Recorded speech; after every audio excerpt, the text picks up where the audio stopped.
Welcome to my show. It's a guest here. His name is Matt Aloran. Mr. Matt, how are you doing, sir? I'm doing well. How are you, sir? You were fanning yourself. Is it hot where you are right now? Yes, I'm fine. Thank you very much. The heat is here, so that's the main reason why I was fanning myself. It's not easy. Thank you so much, sir. I'm fine. Thank you very much, Mr. Matt. Firstly, you are an author. You are also a keynote speaker, and you are a communication expert. Can you please, Mr. Matt, discuss more about yourself and how you are doing currently now, Mr. Matt? Yeah.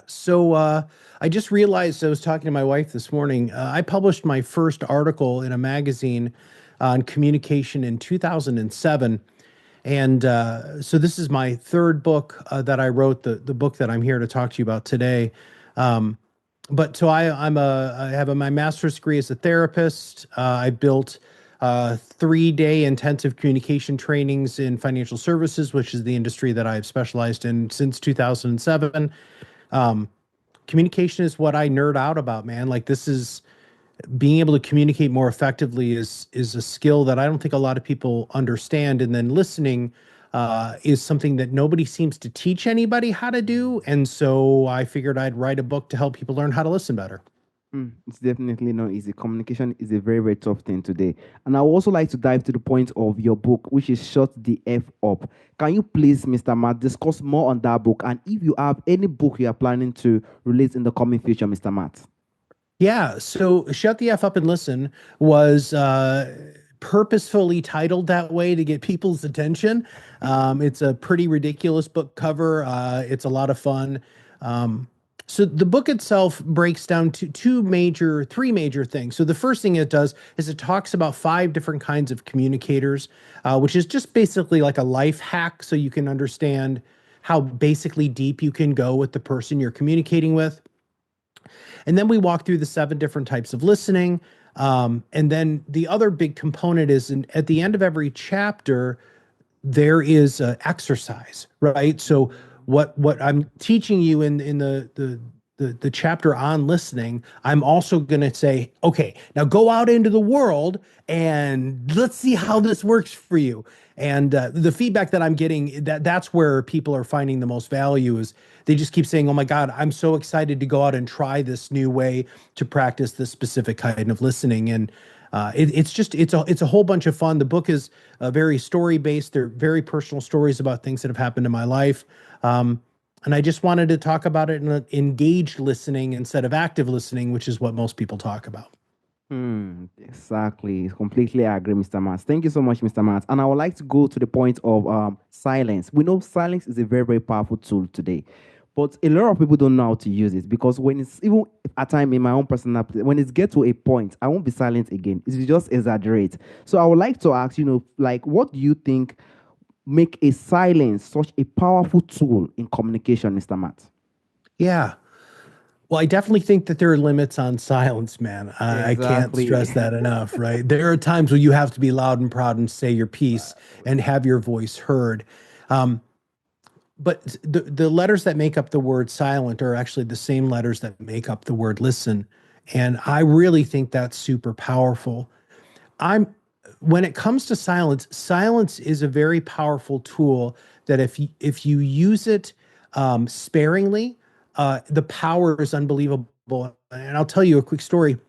Uh, I'm a professional podcaster. I run a podcasting company, which is what I do all day, every day. And I was interviewing this guy, really, really famous guy in financial services here in the States.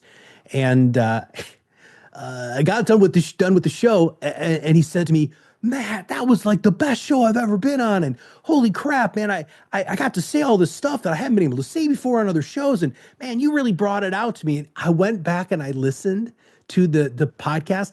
I said 3 things the whole 30 minutes, man, 3 things, and that got me thinking. I was like, so what just happened there? Because I think a lot of times, and especially in this medium, in the world of podcasting, a lot of us as hosts think that we have to talk a lot. And normally what you really want to do as a really great host is to really shine the light on your guests, which by the way, I have to commend you on. I watched as a podcaster, I watched your shows, I think the way that you ask questions, the way that you show your audience that you're listening, you've had some pretty really cool guests on your show. And I think that you ask good enough questions where I, as the person on the other side of the microphone, like, okay, so he prepared for this, he thought about this, he's listening to me. And I think that's really powerful. So I'm sorry, I was digressing there with silence. So here's the thing.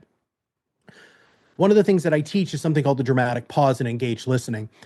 When you get done talking to somebody, so you ask them a question, right? When they get done speaking, what you should do is you should take a pause. Because what we immediately want to do, and this is the difference between listening to listen and listening to respond, is listening to listening, listen to listen just gives you that opportunity to process what the people say. We're so quick to talk that we still haven't processed what just came out of your mouth, right? And here's the most important thing. The person who's telling you that stuff, they don't know what they just said either. So we've got to give them a little bit of space, just a little bit of space, which is literally 2 to 3 seconds.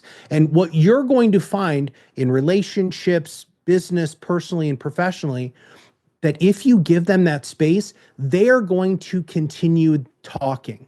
And whether this is leadership, whether this is sales, whether this is with your significant other, when you give people the space to continue to talk, they look at you very, very differently. And the best thing is, they'll actually get to what they really want to talk to you about really fast. But if you're interrupting them with other questions and, oh, yeah, I totally agree, and all the stuff that we're trained to do, if you just let them, if you just shut the F up and listen, and you let them get there within three pauses, they're going to start talking to you about what they really want to talk to you about.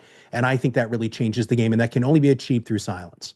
Exactly. It can only be achieved through silence. Thank you so much, Mr. Matt. And I'll also like to dive to the point of cultural differences. I believe, and I do not think, but I do not know, but I believe that cultural differences could also affect someone when it comes to silence in communication. You know, there are some people culture that by the time anything happens, they just exaggerate. There are some people that they calm, you know, the way they behave is it shows that the way the area they came from is totally a different place entirely. So do you think cultural difference also influence silence in communication? And how do you think the perception really affects the interception of silence in communication, Mr. Matt? So you sent me this question ahead of time, and I've been really thinking a lot about this. Because there are huge cultural considerations. There are different, ethnicities or different groups that if you don't respond immediately, it's totally disrespect. And then on the flip side of that, if you do respond immediately, it's disrespect. So as a communicator, it's incredibly important to understand the social mores and folkways that are involved multiculturally when you're talking to somebody else. This is a very, very strife with issues. We see this on international stages all the time, where your specific culture is trying to interact with another culture, and you do something that's very accepted and commonplace within your culture, but it is actually a really terrible thing in another culture that is like offensive. And if you're not culturally sensitive to that, and I'll give you an example here in the States. So my wife and I worked at a place called Boys Town, which is a home for at-risk teenage boys and girls. We were there for a little over 5 years. And we had a lot of Native American kids who came to this organization. And in Native American culture, eye contact with adults is actually looked at as being a sign of disrespect. But that was a huge core of our program. You look at me, you say, okay, you do the task, and then you check back. And so we had to adjust what our whole model was for behavioral psychology, basically, to make sure that we were being culturally sensitive to those Native American kids, because eye contact with adults was like the biggest sign of disrespect. You just didn't do that. It was confrontational. And I think the same thing happens with listening, and I think it definitely happens with silence. So you need to do your research, right? You really need to do your research. If you're going into a multicultural situation, and this can be even within your personal village, there can be cultural differences that you have to pay attention to. And I believe part of engaged listening is not only about the intent going into the piece of communication, but it's also fundamentally wanting to make that real connection with people, because active listening is really empty listening. It's the okay, yep, I hear you. No, man, that's not about the person. That's about you. What I want listening to be about is about the person who's talking. It's a very serious sign of reflection. Um, and I've run into some things like that with silence. I've had people who've gotten very angry with me. People in faster paced communication, cultures like I have a larger group of Italian friends who kind of grew up in an Americanized Italian culture where they like talk over each other and stuff. And if you're not participating that way, if you're just sitting back and trying to, absorb what's going on, they think that you're standoffish, that you're aloof, that you're pompous, that you're arrogant. And I'm just like, dude, I'm all none of those things. I'm just trying to figure out what's going on here and who I need to listen to. So I think cultural sensitivity on this is vitally important. Exactly. I completely agree with you, Mr. Matt. And I also remember the time you said, when someone keep quiet, it definitely brings the person to the point of where the main discussion is meant to get to. Silence really bring where the main decision that's discussion that is meant to be brought up at the right moment instead of this, real argument. So I would like to ask how it also improves the way one decide, decision making, and how it also solve a lot of problems today, Mr. Matt. I just I heard the new King of England, Yeah. um, who my company's based out of Canada. I'm here in the States, and so one of my really good friends in Canada, who's been on this book journey with me and this listening journey with me, and he really helped me with some clarification and some language. He sent me this video from the new king addressing his people, and he said one of the most important things that we need to learn how to do is to be quiet and listen to each other. Here in Michigan, our governor, who's pretty well known here in the States, you either love her or you don't. I personally love her to death.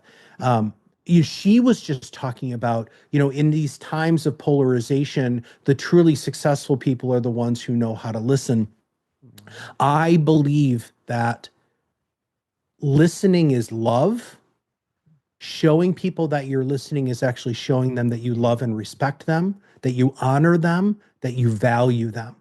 Um, and I don't think we have enough of that in the world. I think that there's all of this polarization of, I'm better than you, and we're we're all we're all just lucky to be here, man. Neil deGrasse Tyson, who's a famous astrophysicist, was talking about how the chance that, like, okay, let's just think about it. The chance that you and I are even talking is astronomically improbable. It's improbable, man. You're on the other side of the world compared to me, man, right? Mm, And all you and I are having a dialogue about something that, and I'm grateful for this, that I'm very passionate about, and you gave me the gift to come on your show. But the mm, simple fact that we even have this opportunity, and the simple fact that we're even born, period, is a freaking miracle.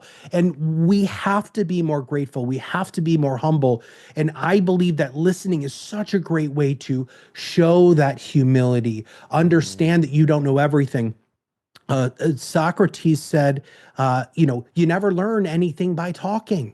You only learn from mm, listening. And man, my grandmother said, this is the onus of the whole book. Matt, you have two ears and one mouth. You should listen twice as much as you talk.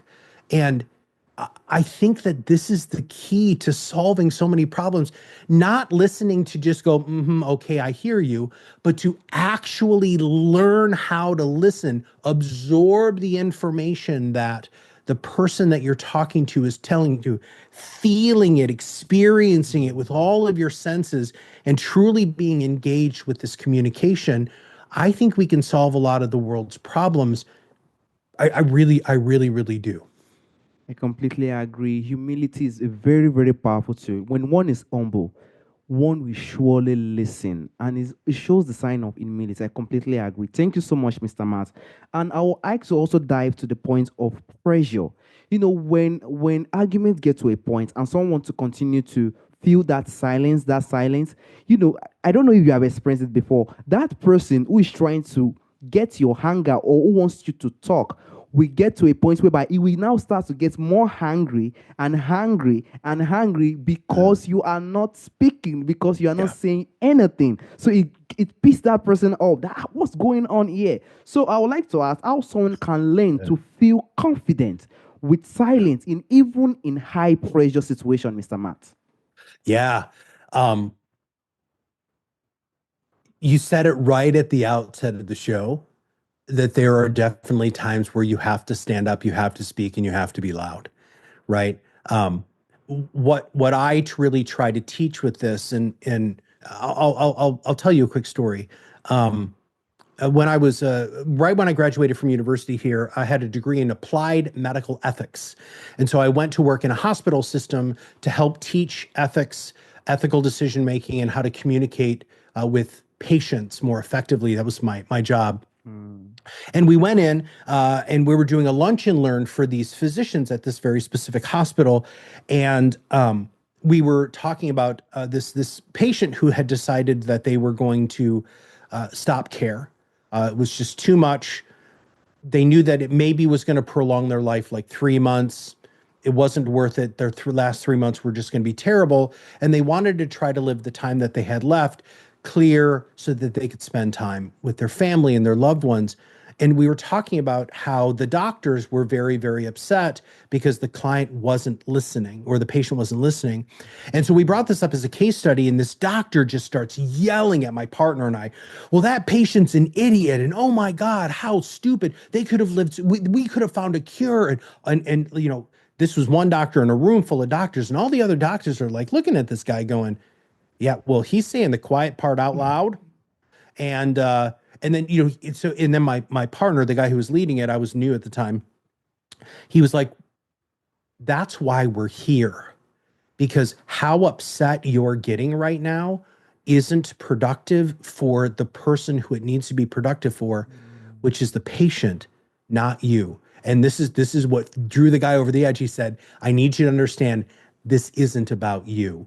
And he just was like, "Well, hell yes, it's about me. I'm the doctor." And he like stormed out. And you should have seen the look on all the other doctors' faces.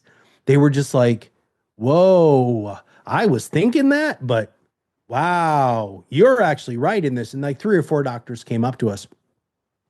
The reason why I illustrate that story is one, because I think that there is a technique in the book called listening to learn, and it really does have to do with when to use silence in those situations.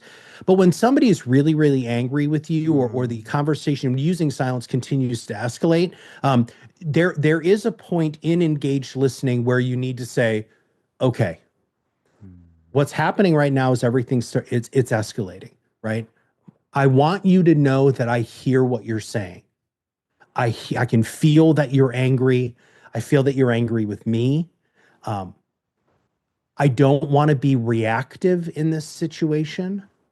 I want you to understand, and I want you to know that I'm here to really fully understand what the issues are that you have with me. I don't know right now in this moment how to solve this problem, but I'm here to continue to find out more about how I can help. There are lots of different ways, and I talk about pace, pentameter, volume, inflection, and um, those real four components of understanding what's being said. But you can also use those to your advantage in a heated discussion. Somebody's getting loud, somebody's starting to increase their pace, they're getting very, diction, very staccato with their words. If you flip the switch on that and you become quieter, you become more slow, you become less staccato, very, pointed with your words, and you start slowing down and being quieter and quieter. It's amazing how that person who is at a level 10 will start coming slowly down to where you need them to be to actually effectively communicate, which is a 3 to 4 by just, and again, part of engaged listening is the intent of having a positive desired outcome in that exchange of communication. And you can use that stuff to bring that down. And then there are other times where it becomes a shouting match, man. And that's just what happens. We're human. You can only be pushed to a very specific limit. My goal in teaching people how to listen is to extend that limit, maybe just a little longer before you lose your stuff. I completely agree. And what you said, Mr. Matt, it takes a huge person, like a person who is really, really humble to do that. When you heard all these words, you now have to say, I've heard you. And it takes someone who is really, really humble. And lastly, Mr. Matt, we do know that silence is a sign of strength, not weakness. A sign of one person who is really strong. And I would like to know some people might think silence is maybe the reason why silence is because he's not prepared or he doesn't know what to say in the situation or stuff like that. So, what advice would you give to someone who feels silence might be them appearing unprepared or unsure what to say at the moment, Mr. Matt? So I love that you've brought this up because it's actually the exact opposite. You're just, not to be mean, but they're just wrong. When you are silent, when you are listening, when you are holding that space for that person you're talking to, they haven't experienced that as much as they want to. We have an epidemic of loneliness in this world and disconnectedness in this world. And it's because everybody is screaming at everybody else and nobody's showing them that I'm listening to your screaming. It's the same thing in sales. It's the same thing in leadership. It's the same thing in relationships, right? When you're in those environments, even if there is a power difference, when you start showing people that you actually listen, everything changes. Your relationships change. The way that they look at you change. The amount of respect that they have for you changes because you're allowing them, again, it's not about you, it's about them. You're showing them, you're making them feel that they are loved and appreciated and respected and honored, right? That is the most powerful flipping thing that you can do, in my opinion, hands down. I've closed more business by not saying anything, by using silence, using some of the skills that I teach in the book. We run a multi-million dollar podcasting company. My team knows that I am there to listen and to, show them that I really do. I really actually want to hear their ideas, not just the lip service that a lot of leaders do. I've been married for 25 years to the most wonderful human being I could ever be gifted to. I'm a father to two 21-year-old boys that I've been successful in those. And the way that I've been successful isn't Matt saying that I'm the smartest guy in the room and that you all need to listen to me because I'm dad, right? Or I'm the owner of the company. No, it's you've used this word repeatedly. It has to do with power actually comes from humility.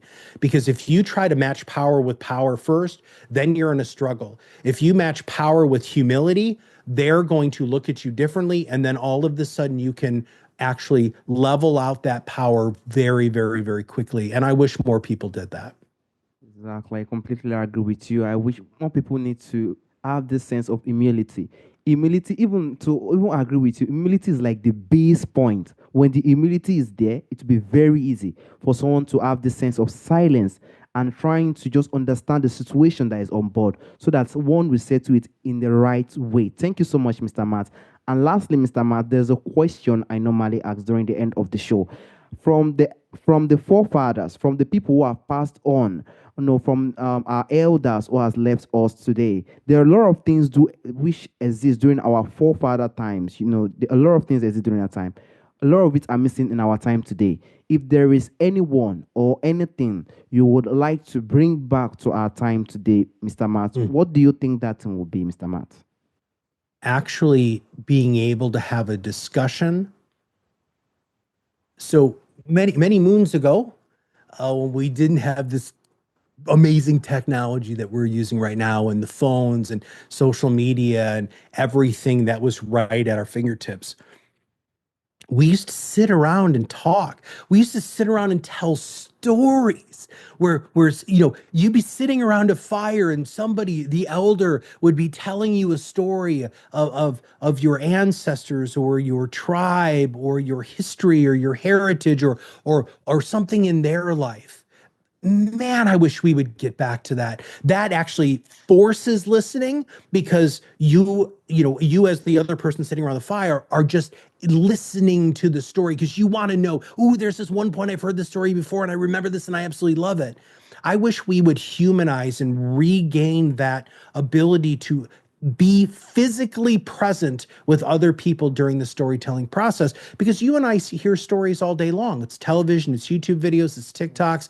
We're consuming stories all the time, but it's very passive. It's very detached. I want to bring back this idea of, sitting around a fire, sitting, in a pub, having drinks, to, you know, hanging out in public places and having meaningful discourse instead of doing what most people do today, which is they're on their phone or they're half listening because they're kind of one eye down over on the phone because they're waiting for some blip of dopamine that somebody liked a comment or that they're getting a text message.